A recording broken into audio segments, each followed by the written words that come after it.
mem say what movement go need movement bia hwe obi woni ska jajimino abuza from mamu nyina makwaba e de bagana nsem TV so but omo dey so be like video no be subscribe to the channel no what turn on notifications say be next time videos of this nature eba also sabit makabina so watch the comment section ho maybe whom be from Mr. President Amejo so TikTok or comment section ho by be whom be from Mr. President Amejo so ko yin na edwum say that bia no e betim the new patriotic party aba power na ya bana Ghana fo nyina ho ato ko amamo we dey e dey into Sudan say man we need that bia na de bia me ka sem bi say amanyasom ne yeye no so wa mo ni anda ho a ho be chiro pa the moment I be hold the public office and say who say you own it a responsibility, I mean a sole responsibility to serve the ordinary Ghanaian.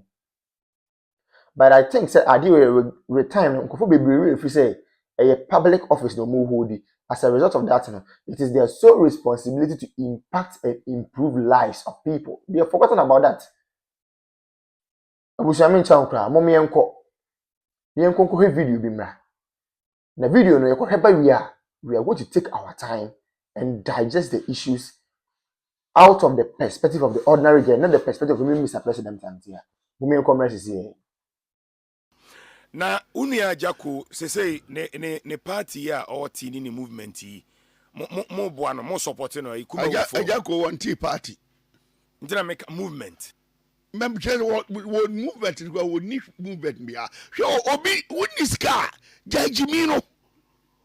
Say first no na mfi say kakre kura me no eye ene sika de kwa di mu no kakre kura me enso me enti me pa obi de no me mfa me nyansa nyina anko mani pa kro do o ye party mo party no a ukodi akire no o makoto ba awie ye yi de obokwa awie yesi munye opposition ma sa akwa no a uni obi sa akwa opposition na mo ye no mente story na se sisu chirimu tie twini ye na utia wo bo hunu sem ba cho metie mesi mo ye party na mo ye no ma ye wi amateze mo ma feli fa so MPP a wo mu no wo ha wo obi adikai ane ese mo nkoye opposition tia no ane ni pa bienu mo koya ade ne edin ba ko mo mienu makopre ama wo ehunu robedikai wo ehunu robedikai ama akoto so say ase wo ayefra wo Agyaku wo ti party na wo party kura ya de chaw kura beti ma ye Ghana kura de ma one day kura wo Agyaku untimi en control one day no wie o man panyin ye mfa wo say na edio emfa den stardom enedi nyansa ne adwene na sa Agyaku dum nyansa awahi ala to obi be jam platform to no okay kan we na mo siri a mo wi a mo so ni nyansa da bi o nyansa edi bu man no enya nkwada asem on se duru time ya beto aba na eli wonu bebre party ni mkrofo bebre no mo ba ye select eje so probi a yes bra be di adi mu eti Agyaku we a o pese oboba o mi abro ana abroad wodi say no gise obi tia no say de omo tia o ma ha say tia no obeja no agimi obeja agimi no aba be delay ni mu boko omo tia no ah na ego omo so tia no wo we ya da me hu video bi na so bi obo say wo mu entie sansem no bi o won fa ne nsem nyere enko so party there wo ye obi a wo ye ukuta star hwe wo star die na wo bedili anu di ba bia unu se ho ekoyie je se wo koye atie obi ama nsam no abetitia nti Agyaku die da wo ye ne die me ka bi ne die adwena na me boa okay kofi ye mini papa bet me mpa die star na wo ye no Agya omo yi die friend say Ghana party omo DB da so the base ya kwachatam na Ghana for ye wi ana no be catch ye mna base say any maybe one ma tie kura ya do the base say MPP no original oma ko akoto aba o boss ka ho baby a wo stand here audi o boss achi ni nyina amato aba na wie saa de wo ya wo kodi anim ka hu se emwa wo ankasa lifestyle na wo mu no because we a comedian we obi a amanfo di je ho ade adu to nso ma na watumi ka do akodi ulemu no ayi badwuma eduru campaign ta ba no abeta ni panachi na wo ye opposition na chamber na ba ko ta ni panachi enti on to nsan frem mu bia da bi ontimi kwa ontimi kwa se de ni bia bo enkura na ni atitu so be yusuru na wo akodi bibi no obi enya hwe da bi obi ani ba bi esika wo to am ko ba bi esika no wo wow mo akodi bi afi ya de atwa to nkomonum wo fa asemu that sword ebe sha se dey one yey when na ekwa minika e wo park so a o say wadi kan o onu no di kan o di first but first no o say mempe biem mempe first no but me jam first na madi no na maba be di last na maba be sha se foforo what be that what it look like tuna ye to aba editia honorable Kennedy Japan no ase ya kakra wonimu eni nti na ode kasa no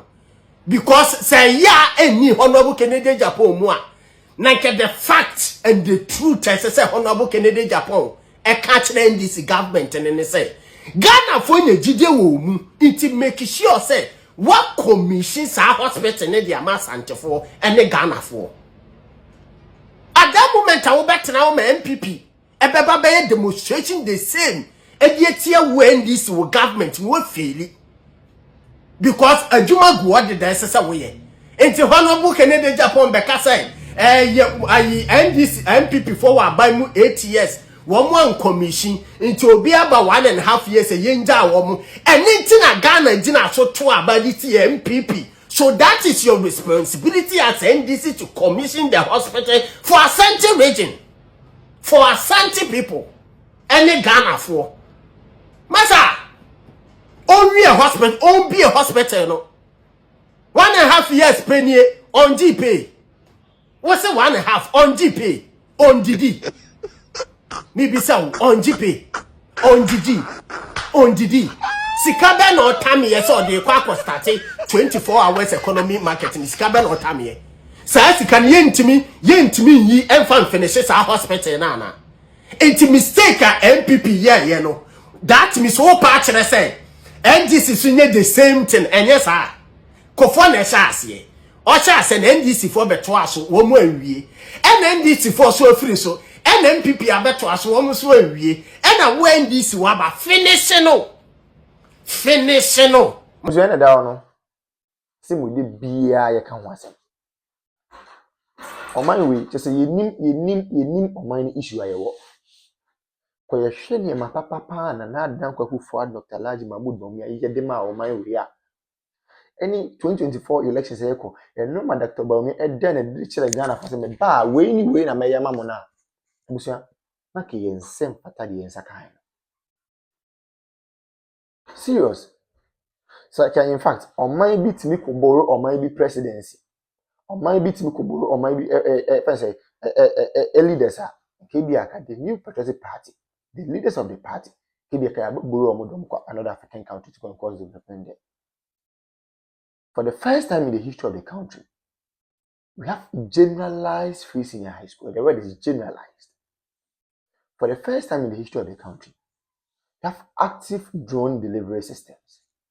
For the first time in the history of the party and of the country, yetimi enya active and well facilitated health facilities across the length and breadth of the country. Agenda 111. We may say impoyen because the agenda na the person here number of hospitals in the person is yen because of time. But those ones yetimi go and see how they have been operationalized. And then me look at say we have some of the hospitals in fact, equipping hospitals not all right, but because of political tantrums and political gains, me look at say hospitals and it goes on and no me say. it is a Kenyan who say na no man in Abaya. It is a scan can de was I go to me say oh I mean say almost same people for for. Name my comfort my sacrifice discard to what the hospitals na most of my comfort. I comfort my facilitator me on be fund free seniors most of my comfort. You say any Ghana for debut. Na friend at tables na 10 after them mokeke kakaka. Why are they shouting? Obi ankara no ntum ne nkɔ no ho. Asofo no mo nkɔmɔ no ntu asofo no with the greatest of respect. Omo nkɔmɔ no ntu ne nkɔ nyina ho. Chief imam for ne nkɔmɔ no ntu ne nkɔ nyina ho. Politicians ne nkɔmɔ no ntu ne nkɔ nyina ho. Market women omo nkɔmɔ no ntu ne nkɔ nyina ho. Obi ankara no ntu ne nkɔ nyina ho. 2020 do they will know the way forward. Ah, yet kroma obi so ono oba ono the credit scoring system beba mo so open nkete.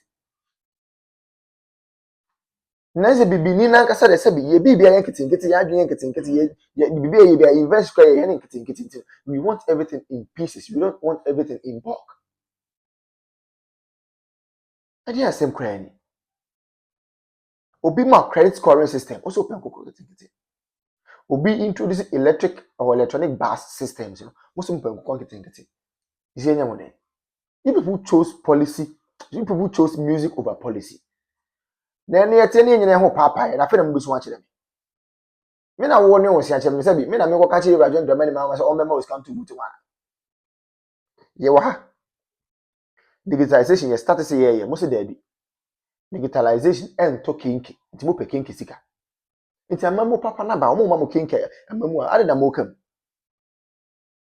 ye wo ko mo ya e de Rej3ct mama ko gina fese enkanfo mu gafo ka chom say oh gafo de oh na mo de onye kinki na mu hia digitalization bia e na gafo say okay ne beto aba na ma boom mo to aba ma kinki government a etimi Sese die ko ye kra de menu na to me hu letter bi a yokofo chro ye eba council of state member voter region na me say fiam eh Remona Chapa ya hype ni say we ye can say Israel train but the issue is true. Okwa any letter now was say council of state member no ye former staff emanam one which is never true. Onya juma order and onya juma order amanam one for the first time nam one I post. Oh yes, nam one I post. Yeah, no catch you say dependent boy. Or since I am not listen for the first time. Nam one and kwa pe baby akwa dan and nam one. Yes. Not just say was in Rej3ct say state institution we intelligence institution. Who need intel? Ayeka, bro. Problem ni nyina say economy no kwa na eboa. Problem ni nyina say papa or council of state member or company to good a year before grab good board beba no to me create good board alliances no to me to good to me to good etimi good kwa manone anoni adwuma ko bia kwa pam say me supply o good between June 2025 to June 2026 within 4 or 5 months we ma supply gold no over 75%. Omo koso na se maintain ho ase ba wone nipa no ni business ena nipa na fa case di abra wu yoko se osusi se nipa na sisi no yoko we invite directors and managers of the company mo buy who take your statement ama o grant o mo bi o mo koi wako court yoko na court o court no court will really dey tiao say this is a civil matter. This is not a criminal because Yoko is a state institution. And you fight for the state and not individual. And this is a civil matter. Already know what's what fizzy on my account without authorization. And I say order from court. And as High Court really say the only case.